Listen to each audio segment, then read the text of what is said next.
అన్న నమస్తేనే. నమస్కారం అన్న మీ పేరు?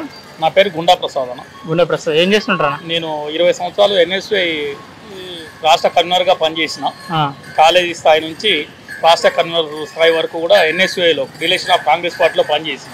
ఓకే, ఎట్లా అనిపిస్తుంది అన్న? మీ ప్రభుత్వం వచ్చింది ఆల్రెడీ, కొత్త ప్రభుత్వం. మా ప్రభుత్వం అనకన్నా మేము రిలీజ్ అయినాం. కావడి మోస్తే బోయలు లెక్క సమిధలమై ప్రమిదలమై మేము జేజేలు కొట్టి జనాలను పోగు చేసి జెండాలు బట్టి కార్యకర్త తిరిగినా ఉంటున్నాడు. కానీ డబ్బున్న లీడర్ కొడుకు, లీడర్ అల్లుడు, లీడర్ బిడ్డ వీళ్ళే నాయకులు అవుతారు.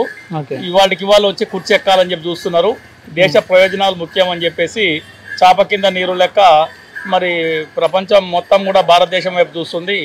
ఖచ్చితంగా కూడా ఆప్కి బార్ 400 పార్ అని చెప్పి మోడీ గారు విజయం సాధించే దిశగా చాప కింద నీరు లెక్క నల్లగొండ జిల్లా కాంగ్రెస్లోకి వెళ్ళిపోయారా మీరు? కాంగ్రెస్ పార్టీ నుంచి వెళ్ళిపోవటం అని లేదు, నేను వేరే దాంట్లో జాయిన్ అయింది లేదు.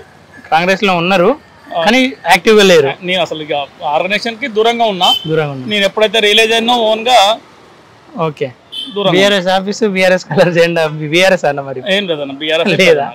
అట్లా వేసుకుంటే బీఆర్ఎస్ అనుకుంటా. Just colour. కృష్ణ ఉండు కదా అన్న, కృష్ణారెడ్డి. కృష్ణారెడ్డి గారి పేరు వినటమే కానీ ఈ మధ్య కాలంలో ఇది కూడా ఈ నామినేషన్ వేసిన కాంచి వారెవరో కూడా మనకు ఇక్కడ రాజకీయాల్లో మిర్యాలగూడ ప్రాంతానికి సంబంధించి ఎటువంటి కార్యక్రమాలు యాక్టివిటీ చేసిన దాఖలాలు లేవు.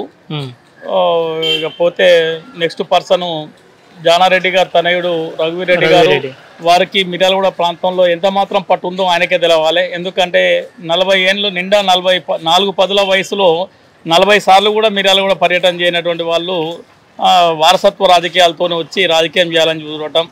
ఓకే, శానంపూడి సైదిరెడ్డి గారు పక్క నియోజకవర్గం, పక్క జిల్లా, అంటే ఉమ్మడి నల్గొండ జిల్లాలో ఉజునారు మాజీ శాసనసభ్యులు. వారు లేటెస్ట్గా తాజా మాజీ. ఓకే సరే అన్న, ఇప్పుడు గెలిచే అవకాశం అభ్యర్థి ఎవరైనా ఉన్నాయండి. గల్లీలో ఎవరైనా ఉండండి, ఢిల్లీలో మాత్రం పెద్ద ఆయన ఉండాలనేది చాప కింద నీరు లెక్క యువతకు బాగా బాకింది. కానీ ఎంత కాదనుకున్న కాంగ్రెస్ పార్టీలో పనిచేసిన student national student union of India చేసినామన్నా. వాస్తవం కాంగ్రెస్ రావాలంటే కాంగ్రెస్ మ్యాజిక్ ఫిగర్ కు తగ్గ స్థానాలకే పోటీ చేయని పార్టీకి నేను ఎట్లా చేయాలి? కనీసం మ్యాజిక్ ఫిగర్ కి ఉన్నటువంటి స్థానాల కన్నా పోటీ చేయని పార్టీకి నేను ఏ విధంగా ఓటేయాలి? ఏ విధంగా జనాలు ఆలోచిస్తారు కదన్నా. కనీసం 277 స్థానాలకి పోటీ చేయనటువంటి కాంగ్రెస్ పార్టీకి ఏ విధంగా చేస్తారు? ఓకే, అయితే ఇప్పుడు కాంగ్రెస్ కు సపోర్ట్ లేరు మీరు? లేదన్నా. ఏ పార్టీ గెలిచే బాగుంటుంది అనుకుంటున్నా? సెంట్రల్ మోడీ గారు రావాల్సిందే.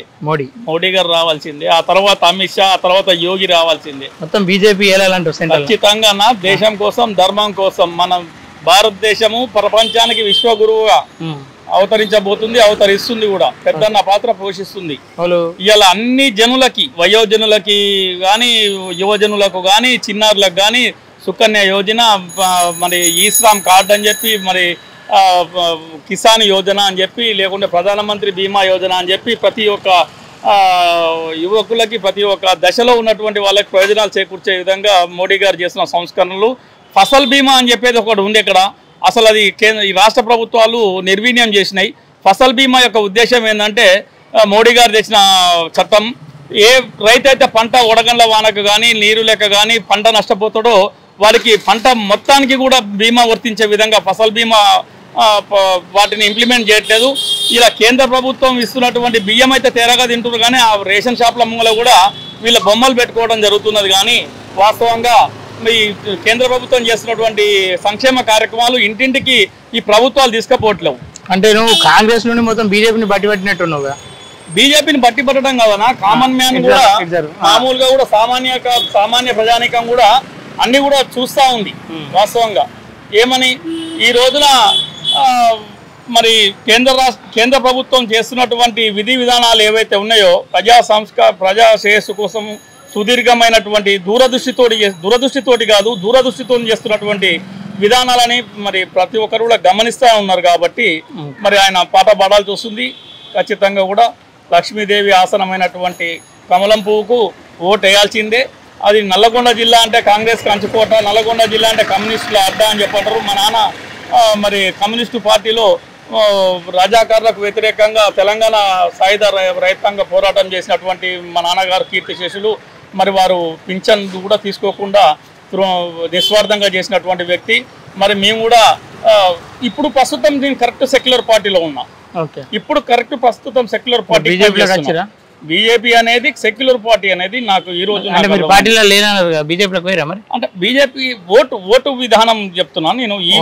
బీజేపీలో నాకు సభ్యత్వం లేదు, బీజేపీకి నాకు సంబంధం లేదు.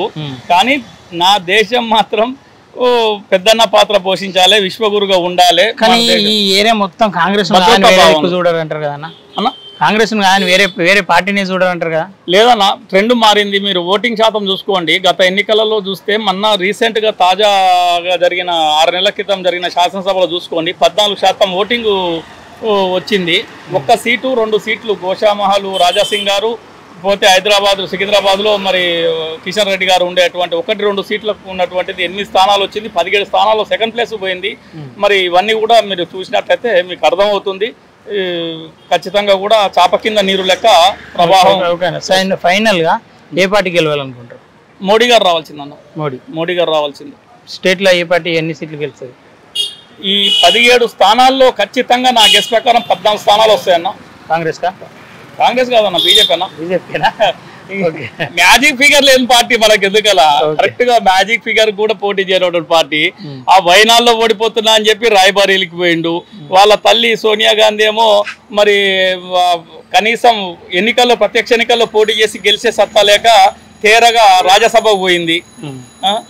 మరి అలాంటప్పుడు నా అభద్రతా భావంలో నేనెందుకు ఉండాలి, నా పిల్లలు ఎందుకు ఉండాలి, నా భవితవ్యం ఎందుకు ఉండాలి? ఓకే, ఫైనల్ అయితే బీజేపీ అంటారు. గల్లీలో ఎవడన్నా ఉండని, ఢిల్లీలో పెద్ద అయినా ఉండాలి. Okay, thank you. నమస్తే.